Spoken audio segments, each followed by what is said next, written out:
your business on 105.9 The Region. When it comes to traffic safety, there is no more important topic than speed and speeding. Let's talk to Teresa Felice right now. She is the Assistant Vice President, Government and Community Relations for CAA South Central Ontario. Hi, Teresa. Hi, Kevin. It's true, isn't it? You know, it's the one topic that supersedes everything else. If we could conquer this one problem of speeding, the rest would be a breeze. It's so true, because what people don't realize is that the higher the speeds are, the more likely for, a collision, and that the collision will be more severe. So either, severe injuries or even resulting in fatalities. Yeah. And those injuries are something that do become much more severe with speed, almost exponentially, whether it's to someone within the vehicle or outside the vehicle as well. Yeah. I mean, people don't get that, you need a lot more stopping or reaction time at higher volumes of speed. And depending on where that's happening, whether it's on a highway or in a local residential neighborhood, there's still someone or something around you that could really complicate what that looks like if it ends up, in a situation that you weren't anticipating. Nobody anticipates having a collision or a crash, but when they do, it's usually with someone, another vehicle, it could be a child in a local neighborhood, an animal, and really the potential once you start getting into those really higher speeds is really tragic. Okay, we're going to close our eyes and we're going to envision the typical speeder, if there is such a thing. So what I'm seeing is a younger male.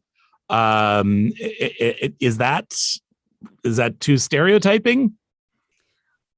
I think there is a little bit of a stereotype, although that stereotype was born from something. And that was probably from the stats that we used to see when it came to speeding tended to be younger males.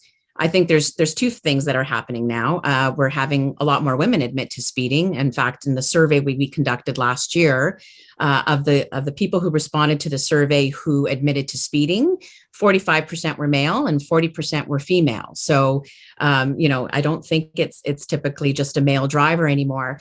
The younger demographic still holds true. We are seeing predominantly 35 and under are the ones at least showing up in police stats and provincial stats on road safety. Yeah, I mean, totally anecdotally, in all my years of driving, I have noticed so much just in the last couple of years that I look over to see someone who's been aggressively driving, and it's a female and male equally now. So I'm not surprised anymore when I see a female recklessly, or aggressively driving. I shouldn't say recklessly, but aggressively driving. So, yeah, it's becoming equal opportunity as it were right now. And speed is pretty well the number one factor in collisions. It absolutely is, the driving force in collisions and even in injury stats. Again, we're seeing that those collisions tend to be far worse than other types of collisions. Speed does play a factor. In fact, you're, going 50 kilometers or over a speed limit makes you 10 times more likely to get injured or potentially die in a crash. That's really sobering to think about. It really is. You're 10 kilometers an hour over, 20, 30, 40, and each increase in speed is exponentially worsening your chances of getting into a crash and worsening the injuries and damage caused by that crash. Yeah, it's a sobering thought for sure. It most definitely is. Drivers who put themselves and other road users at risk, I mean, that's what they're doing by speeding. It's not being preachy. It is vital, you say, that drivers curb their impulse to speed or drive dangerously. Well, come on, Mom, stop lecturing me. It doesn't sound very cool, to sort of say, mind your speed and slow down. But there's a couple of things to consider. So, until you're about between 25 and 30, the part of your brain that develops risk is not fully developed. And so, that's one aspect from just a purely developmental, scenario, is that you just don't think you're going to get into that crash. Yeah. And so that's a real problem, because the ability to analyze or assess the potential outcomes aren't there. As we get older, we get a bit more cautious because we're a little bit better at, either seeing what could come of the situation, or, people and you've heard stories, and it becomes a sobering second thought, right? And in terms of your own behaviors. The other thing is, there's a lot of media around us that are, fueling that desire, right? Where more people are playing video games. Video games are about fast cars and going fast.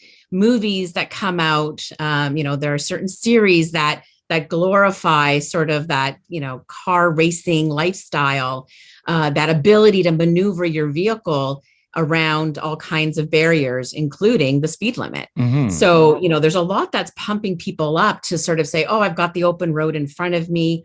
Or there's other factors like I'm going to be late, and so I'm going to try and catch up by going a little bit faster. And all of these things don't always play the same level of mindfulness in terms of what our own individual reaction should be or how we should respond to them. Unfortunately, the consequences are severe. And then let's throw in there better vehicles, better roadways. When I was first driving in my early 20s, I had a vehicle that if it went over 80 kilometers an hour, I knew it. It told me. But it is not unusual to be driving down the highway and look down and say, oh my gosh, I'm doing 140. I honestly didn't even realize that. The vehicles are better. The roads are smoother. So it's just a bad combination. Yeah, comfort and convenience, right? We want to be comfortable in the rides that we're in. And part of that is sometimes you actually don't realize the speeds you're going.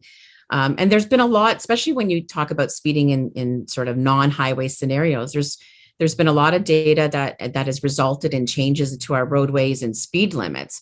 So, people have gotten used to driving, 50 or 60 kilometers on certain roadways are now seeing 40 or even 30 kilometers. But part of the reason why those changes have happened is a result of the collisions and the potential scenarios that arise out of those collisions. So the question now is, what can we do about it? And I know the CAA is actively trying to educate drivers. Yes, we launched a campaign around think you need to speed, think twice. It is aimed at younger drivers, trying to get them to understand, that although the road seems inviting or there's an empty parking lot, these types of behaviors are not the place to do stunt driving and doing donuts in intersections or parking lots. There are other people around you for your own safety and for others. Just have that broader mindset that this is not okay. And then, we were also supportive of changes to the penalties that have been brought into place that existed before, but just got strengthened and more severe in order to help curb, because you can put the campaigns out there and you can, offer up advice. That's always the carrot, right? And then comes the stick. If people aren't going to change their own behaviors, then the only thing left are tools like enforcement tools and convictions and penalties. And it's not like people don't know they're speeding, not aware of it. You've actually done a poll on that. Yes. I mean, we did a poll last year. I mean, first of all, 81% of the respondents, and it's a statistically representative sample of Ontario, but 81% have witnessed speeding. So, a lot of us are seeing it all the time. And then we had 42% admitting to speeding themselves, and including 7% admitting to racing or stunt driving. So, you have people who are recognizing their own behaviors and being willing to admit that they're sort of, doing something they shouldn't be doing. Teresa, let's talk about penalties. It used to be 50K and over, that was stunt driving, period. But that's changed. That has changed. In any roadway where the posted speed limit is 80 kilometers or less, if you are going 40 kilometers over whatever that posted speed limit is, so if you're in an 80 zone and you're going 120, you are now subject to this aggressive driving, speeding, stunt driving penalty, which includes license suspension for 30 days, a vehicle impoundment. And so, yeah, that a lot of people haven't realized that come last fall, a lot of changes were made to the law. And so anything 80 and under, if you're going 40 over, you are now a stunt driver. And if you're in a zone that's 80 and above, like the highway where it's 100 kilometers, then it's 50 kilometers, except for those couple of sections of highways that we've now still in a pilot zone where it's 110 kilometers per hour. It is still 150 kilometers to be charged with speeding and stunt driving. Yeah, I've seen a couple of those. I know there's one on the QEW down heading down towards Niagara Falls and past Hamilton. Yeah. So yeah, and that is one thing too, is that perhaps we do need higher speed limits in some areas. I know truckers in Northern Ontario have been crying for years to at least raise the speed limit to 100 kilometers an hour from its current 80 or 90, wherever they happen to be. So if we can show some responsibility in this, then we'll see more of those areas where we have higher speed limits. Exactly. But at the same time, that we're still being cautious about what that threshold looks like. So, in those higher speed areas, it's still, if you're going 150 kilometers, which is only at that point 40 kilometers over the speed limit, you are going to be charged with stunt driving and speeding. And again, new laws have been put in place. It's an immediate 30-day license suspension. That's up from a previous 7-day suspension. Vehicle impoundments for 2 weeks. And then also what's post-conviction, depending on how many times you've been charged this way, you're going to get even higher suspensions and vehicle impoundments, including a lifetime driving ban if you've been charged on your 4th conviction. So, this is something that everyone's taking very seriously. Okay. So it's a very simple message. Slow down. Slow down. And not even saying slow down, just at least just do the speed limit. Yeah, definitely. Thank you very much. And I appreciate the CAA for what they do in getting the messages out there, but at the same time, lobbying government for necessary changes, whether it be to enforcement or speed limits. The CAA is always out there doing that. So thank you, Teresa. Thank you. All right. Teresa de Felice, who is the Assistant Vice President, Government and Community Relations for CAA South Central Ontario. We appreciate your business. We are 1059 The Region.